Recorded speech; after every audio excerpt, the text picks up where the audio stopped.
ہندوستان میں کشمیر، لکھنؤ، بنارس، اعظم گڑھ، دہلی، سہارنپور، بارہ بنکی، سانگلی، ممبئی، امروہہ، فیض آباد اور دیگر علاقوں سے علماء اور انجمنوں نے تحریری اور ویڈیو بیان جاری کر کے وسیم رضوی اور اس کے ساتھیوں کو مرتد قرار دیتے ہوئے ان کے سماجی بائیکاٹ کی اپیل کی ہے۔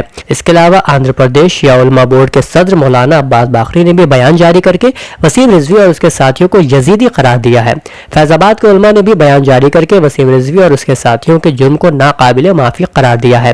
اسی طرح ضلع بارہ بنکی کے 59 علماء نے بیان جاری کر کے وسیم رضوی اور اس کے ساتھیوں کے سوشل بائیکاٹ اور ارتداد کا اعلان کیا۔ دہلی سے اہل بیت کونسل آف انڈیا نے بیان جاری کر کے وسیم رضوی اور اس کے ساتھیوں کے اقدامات کی مذمت کی ہے اور ان کے سوشل بائیکاٹ کا اعلان کیا، تو وہیں ممبئی کے علماء نے بھی وسیم رضوی کا سوشل بائیکاٹ کرنے کا اعلان کیا ہے۔ دوسری خبر کے مطابق اتر پردیش میں پنچایت انتخابات جاری ہیں۔ اتر پردیش میں 4 مرحلے میں انتخابات ہونے ہیں۔ اب تک اتر پردیش میں 2 مراحل کے انتخابات ہو چکے ہیں۔ 26 اپریل کو اتر پردیش کے تقریباً 20 اضلاع شاملی، میرٹھ، مراد آباد، پیلی بھیت، فیروز آباد، ہمیرپور، فتح پور، اناؤ، امیٹھی، بارہ بنکی، بلرام پور، سدھارتھ نگر، دیوریا، چندولی، مرزا پور اور بلیا میں ضلع پنچایت کے لیے ووٹ ڈالے جا رہے ہیں۔ اتر پردیش کے 20 اضلاع میں تیسرے مرحلے کے لیے ووٹنگ جاری ہے، تو وہیں ووٹ ڈالنے والوں میں روزے دار بھی نظر آئے ہیں۔ سماجوادی پارٹی کے صدر اکھلیش یادو نے کہا ہے کہ بی جے پی حکومت اقتدار کا گھمنڈ چھوڑ کر ایک کنبے کی طرح سوچے اور فوری طور پر کورونا متاثرین کے گھروں پر آکسیجن کا بندوبست کرے۔ مسٹر یادو نے پیر کو جاری کردہ اپنے بیان میں کہا کہ مریض تو مریض ہے، گھر میں ہو یا اسپتال میں۔ ان کی پارٹی نے مطالبہ کیا ہے کہ ویکسین کی قیمتوں میں یکسانیت ہونی چاہیے اور ملک بھر میں فوری اور مفت ٹیکہ لگانے کا نظام ہونا چاہیے۔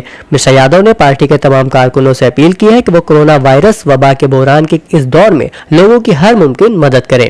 ڈاکٹر مرزا شفیق حسین شفق کے 7 سالہ فرزند مرزا علی ارحان سلامہ نے اپنی زندگی کا پہلا روزہ رکھ کے اپنے رب کی بارگاہ میں کورونا وائرس کے خاتمے کی دعا کی ہے۔ اس پرمسرت موقع پر کیرالہ کے گورنر عارف محمد خان اور قائد ملت شیعہ آفتاب شریعت مولانا کلب جواد نقوی کے علاوہ دیگر علماء اور دانشوران نے ٹیلی فون پر علی ارحان کو مبارکباد دی اور خصوصی دعاؤں سے نوازا۔ اودنامہ میں شاید جہانما خبریں اس طرح ہیں۔ امریکی صدر جو بائیڈن کا سلطنت عثمانیہ کی افواج کے ہاتھ آرمینیا اور باشندوں کے قتل عام کو نسل کشی قرار دینا بالکل سادہ الفاظ میں ایک اشتعال انگیز اقدام ہے اور ترکی آئندہ مہینوں میں اس کا جواب دے گا۔ یہ بات ترک صدر رجب طیب اردوان کے ترجمان اور مشیر ابراہیم کالین نے اتوار کو ایک انٹرویو میں کہی ہے۔ انہوں نے کہا کہ آئندہ دنوں اور مہینوں میں مختلف شکلوں کی صورت میں اور طریقوں سے اس پر رد عمل ظاہر کیا جائے گا، لیکن صدر کے ترجمان نے یہ واضح نہیں کیا کہ ترکی امریکہ کے خلاف رد عمل میں کیا کیا اقدامات کرے گا اور آیا وہ ملک کے جنوب میں واقع انچرلیک کے فوجی اڈے کو بھی امریکی فوج سے واپس لے لے گا۔ یہ فوجی اڈے شام اور عراق میں داعش کے خلاف کارروائی میں امریکہ کی قیادت میں اتحادی فوج کے زیر استعمال ہے اور اسی اڈے سے امریکہ کے لڑاکا جیٹ اڑ کر شام میں داعش کے ٹھکانوں کو فضائی حملوں میں نشانہ بناتے رہے ہیں۔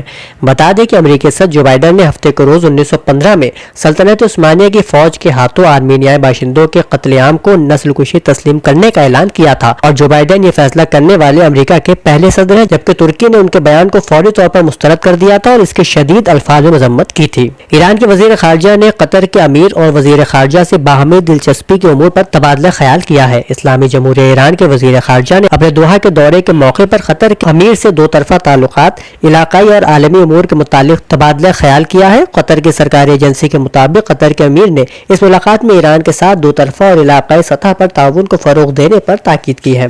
ایک اور خبر کے مطابق ہندوستان میں کووڈ-19 کا بحران ہاتھ سے نکل جانے کے بعد ہر طرف سے مدد کی پیشکش کی جا رہی ہے۔ کورونا وائرس کے بڑھتے کیسز کے دوران انسانیت پر مبنی جذبات کا بھی مظاہرہ کیا جا رہا ہے۔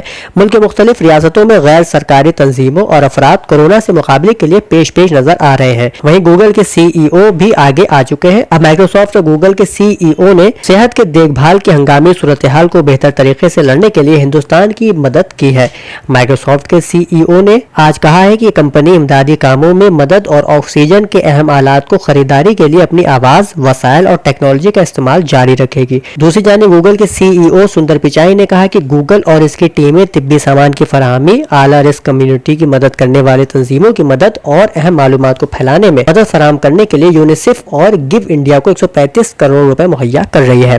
امریکی خلائی ادارے ناسا اور ایلن ماسک کی نجی راکٹ کمپنی اسپیس ایکس نے جمعے کو روز بین الاقوامی خلائی اسٹیشن میں 4 نئے خلاباز بھیجنے کے لیے خلا میں اپنا راکٹ طیارہ بھیجا ہے۔ یہ طیارہ اپنے انداز کا پہلا طیارہ ہے جس میں استعمال ہونے والا راکٹ بوسٹر ایک پرانے راکٹ کو ری سائیکل کر کے بنایا گیا ہے۔ ایک اور اہم خبر کے مطابق افغانستان میں موجود غیر ملکی فورسز کے ترتیب وار انخلا اور ان کے زیر استعمال فوجی اڈے افغان مسلح افواج کے حوالے کرنے کے لیے اقدامات کا آغاز ہو چکا ہے۔ یہ بات افغانستان میں غیر ملکی افواج کے کمانڈر امریکی آرمی جنرل اسکاٹ ملر نے اتوار کو کابل میں صحافیوں سے گفتگو میں کہی۔ انہوں نے کہا کہ وہ صدر جو بائیڈن کے امریکہ کے سب سے طویل جنگ کے خاتمے کے فیصلے کے تحت احکام پر عمل درآمد کر رہے ہیں۔ اسکاٹ ملر افغانستان میں امریکی فورسز اور معاہدہ شمالی اوقیانوس کی تنظیم نیٹو کے امدادی مشن کی 2018 سے کمان کر رہے ہیں۔ انہوں نے کہا کہ غیر ملکی افواج انخلاء کے عمل کے دوران ایسے فوجی وسائل اپنے پاس رکھے گی جن سے وہ اپنا دفاع کر سکے اور ساتھ وہ افغان سیکیورٹی فورسز کی بھی معاونت جاری رکھے گی۔ اودھ نامہ میں شائع مضامین کو مکمل طور پر پڑھنے کے لیے اودھ نامہ کی ویب سائٹ www.awadhnama.com پر وزٹ کریں اور ای پیپر پر کلک کریں۔